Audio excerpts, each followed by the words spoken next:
Nu în fiecare zi ai ocazia să ai o discuție de câteva minute, sperăm noi mai multe minute, cu Kjell Nordström, care este un economist și în primul rând un autor foarte cunoscut la nivel mondial, cu care vom discuta despre felul în care funcționează economia și în special despre viziunea lui asupra felului în care economia la nivel mondial ar putea funcționa și evolua, poate în următorii ani, în viitorul mediu, dar mai ales pe termen lung.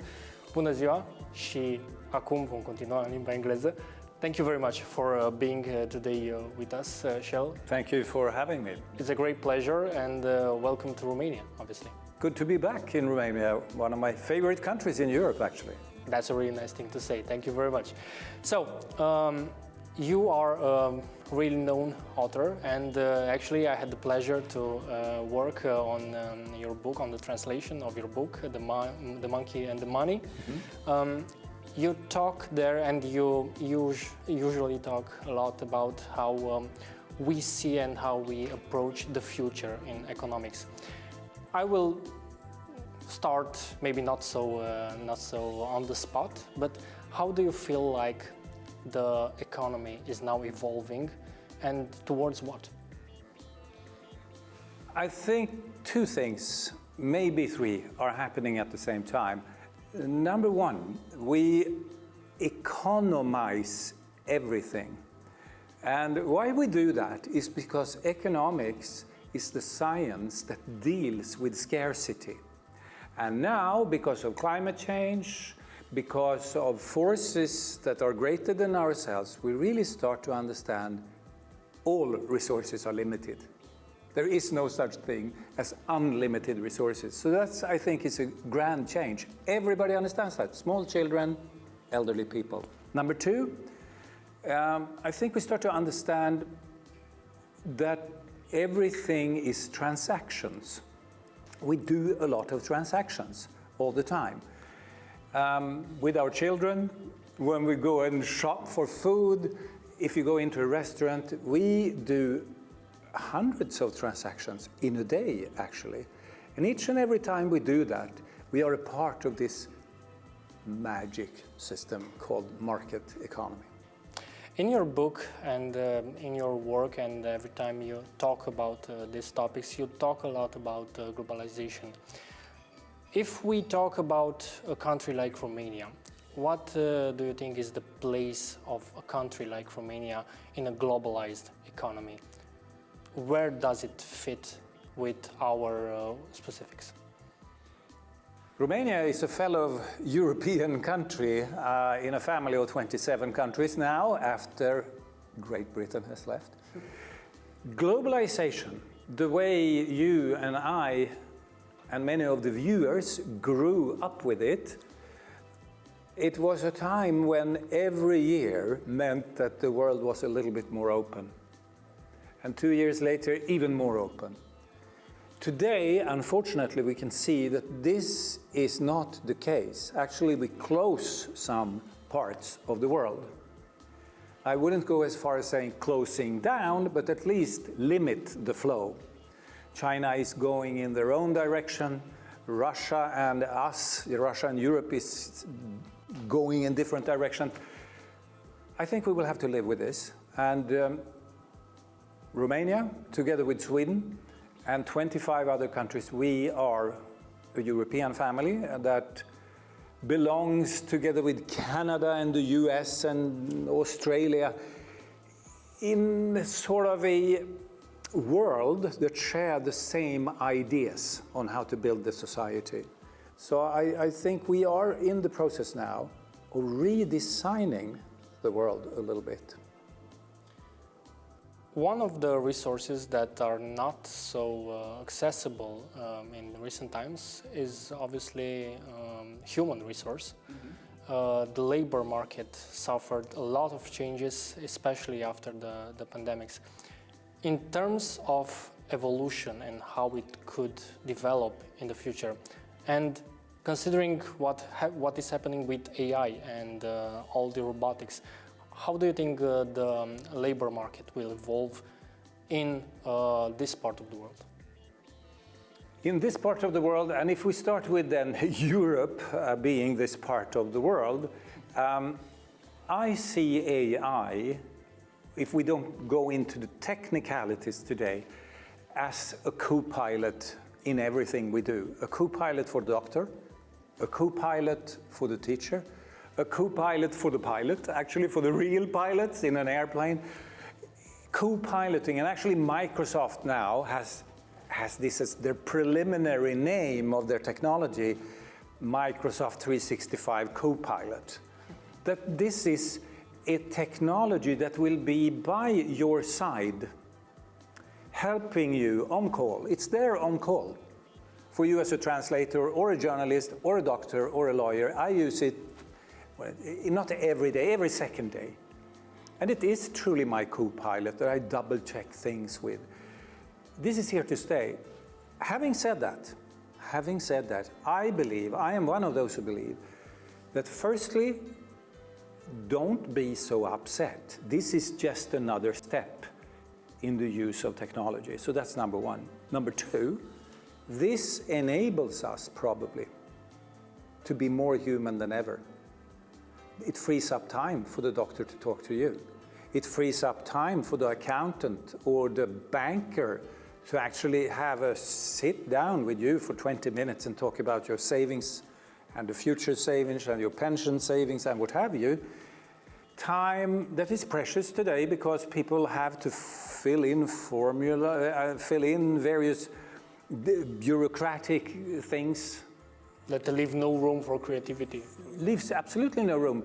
I think today doctors in my part of Europe, in Northern Europe, spend more than 50% of their time doing bureaucratic work, which is there for a good reason. I'm not saying that it's unnecessary, but at least it takes 50% of the doctor's time. And that's a lot of time, which leaves less time for you and me as patients, and less time for the doctor to be what I call human, or human interaction with the patient. So potentially, this technology helps us to be more human than ever.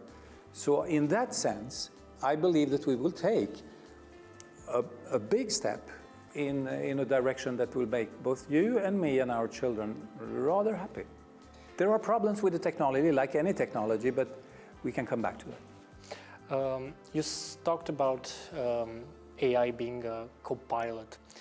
Do you feel like in this context, this can translate also to countries being co-pilots for other bigger countries, bigger economies, to help them and find a spot near a bigger economy, maybe like Romania providing some assistance in a certain area of economics for some sort of other developing?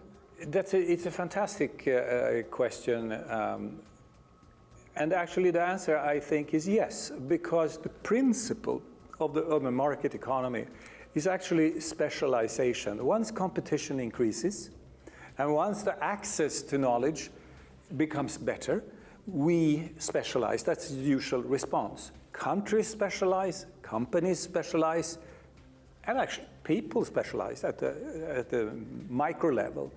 So yes, I think we will absolutely see this happening, how some smaller countries will co-pilot with some bigger regions and countries. Yes.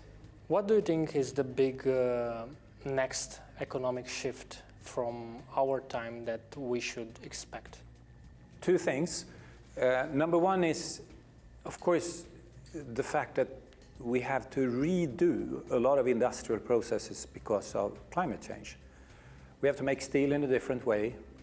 We have to substitute fossil for electricity. There is a huge piece of work to be done globally, locally here in Europe, and at the micro level here in Romania in redoing what we do in industry.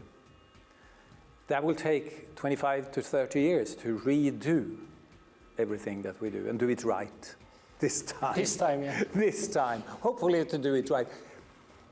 I think in a way, I wouldn't say that we are excused, but we didn't know when we went fossil what we were doing. 150 years later, we know. And we had other priorities, maybe?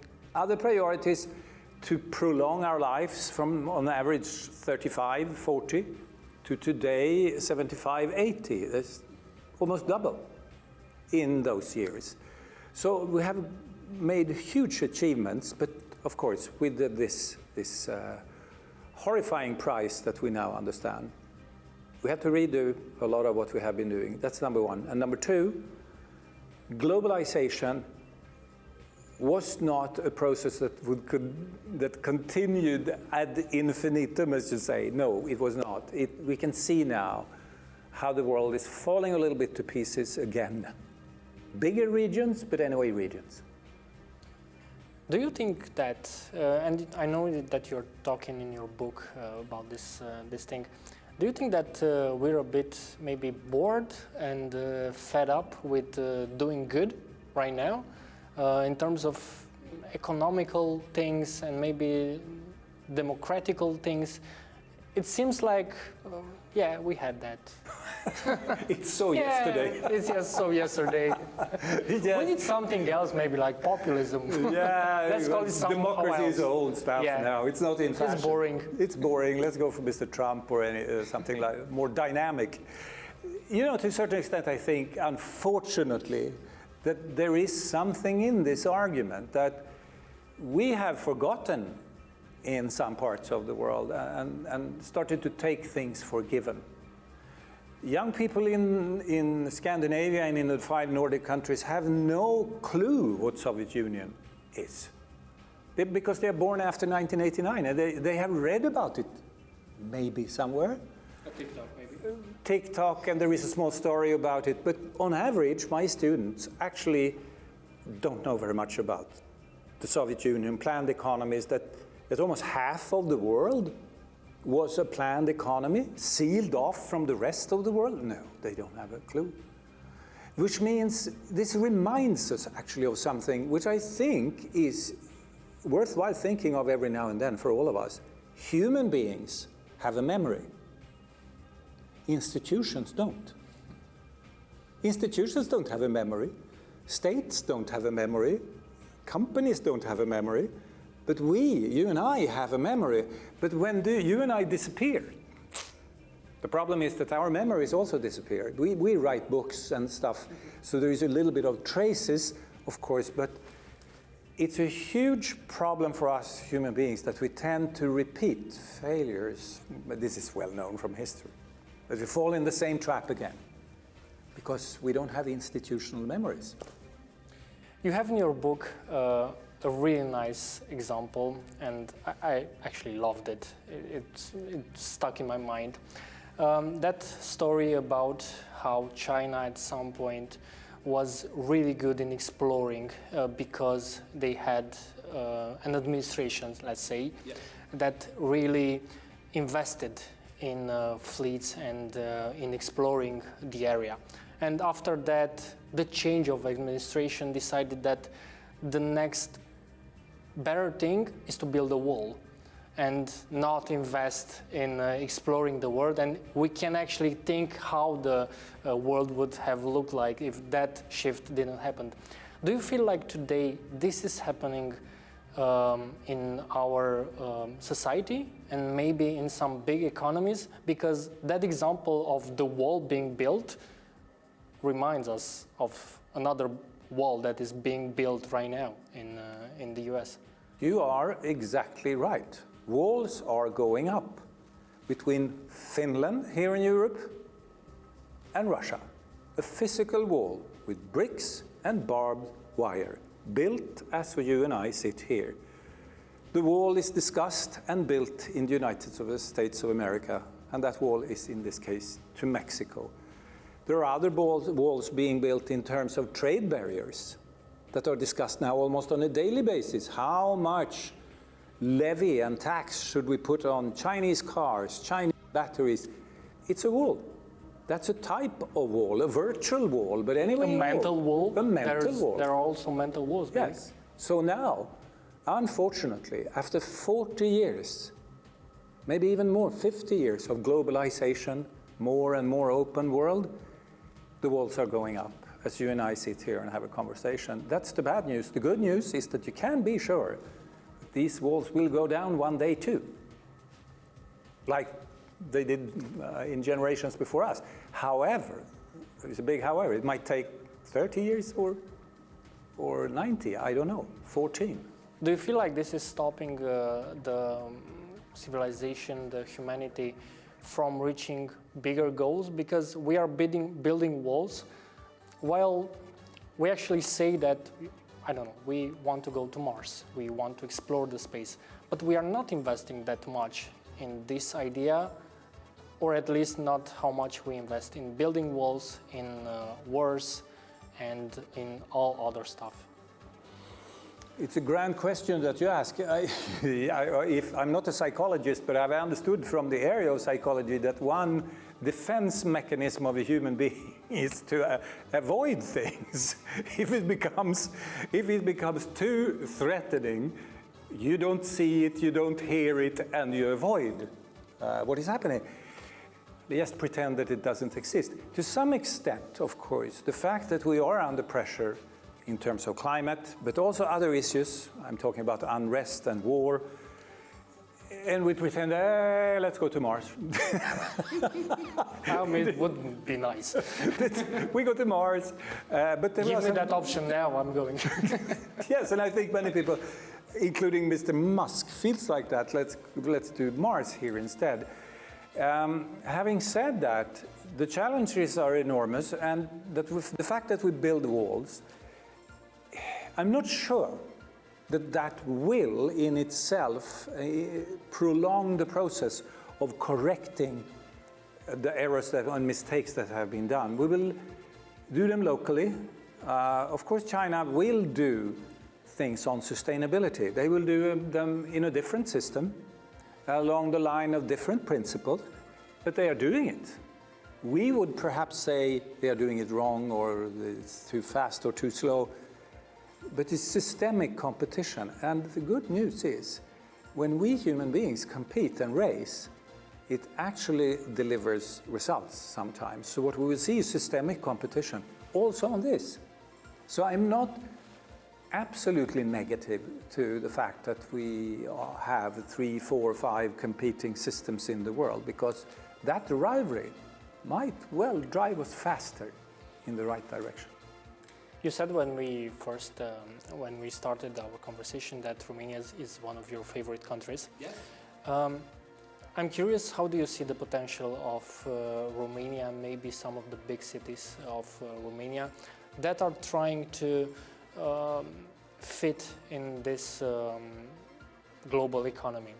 They are trying to reach their potential in terms of maybe IT and some other sectors.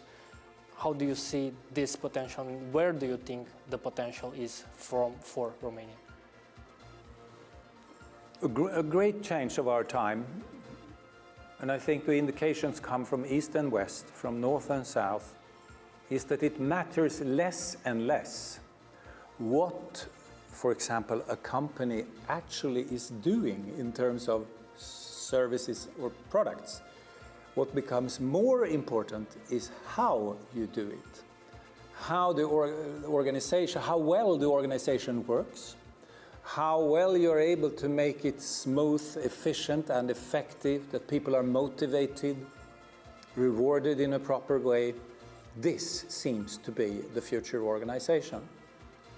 Here, I happen to believe that the history of this region and our respective countries has human resources that will make this happen quite fast, build this well-functioning organization. So it's not access to raw materials or anything like that now. That can be bought in a marketplace. Knowledge, to some extent, the machines will help us there too, the co-pilots of the world. However, the human qualities, the ability to build a well-functioning organization, will matter a lot. And here I think Romania can deliver, Europe can deliver, and we will. We will. Do you think that the countries, the state, any other state, it doesn't matter, do you think that they have the solution to function as a well-functioning organism? do you think that is it important for the state to develop this ability, or is it up to the individuals and small groups of individuals? I do not believe in the small groups of individuals because we have so many grand problems to handle. And since the problems are grand, we need grand human networks to handle them. Global criminality, global problems with sustainability and climate change, all this requires much more than small, highly effective teams of human beings. We will have to find solutions that work on the next level. The European Union is an experiment. It is truly an experiment because it's not a nation state. It's not an empire like the ones we had in history, you know, the Roman Empire or something. There's no one ruler.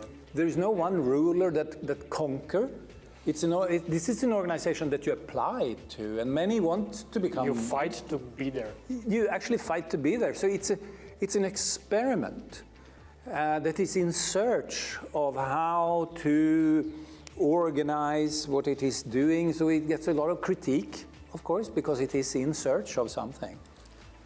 Still, I think it's one of the most interesting examples that we have as of today that is trying to sort out anything from GDPR, which many people have a lot of opinions about, to education, standardized education system for us Europeans. You can send your kids to London or to Paris, not London.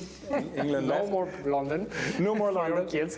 No, they're actually making it difficult for our kids, and we make it difficult for their kids, just to make a point. It's a fair fight. But otherwise, other than that, Paris, Vienna, Stockholm is a realistic alternative for your kids. They can study there. This integration and the creation of a big market, a big network where people can collaborate is very, very promising. And I am greatly in favor of our experiment because it is an experiment. Work in progress. Do you think that with this wave of nationalism and all this tries to, close up economies from some states, from the European Union, from migration, from different dangers that are more or less imaginative for them, do you feel like this experiment actually can go on with good results? It can explode like any other experiment in the laboratory. That's a nice thing. But you remember from chemistry or physics that sometimes everything can explode at some point. It can explode. And I think the explosion here was that we moved very fast with big waves of immigrants. Too fast, maybe. 1 million people in less than 10 years flowing into Sweden. That's a lot of people in a small country, putting pressure on education, on healthcare, on our cities, city life. Small things and big things that created a lot of pressure locally.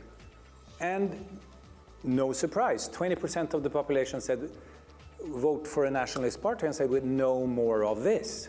We cannot continue in this direction. So, like any reform, it has to be, steps has been taken gradually. Maybe globalization, it was called globalization 20 years ago or 10 years ago. We went too fast, we were a little bit too optimistic, and today, the outsourcing of American manufacturing to China, the massive immigration of people from South America, putting a lot of pressure on local communities in the United States of America. And guess what?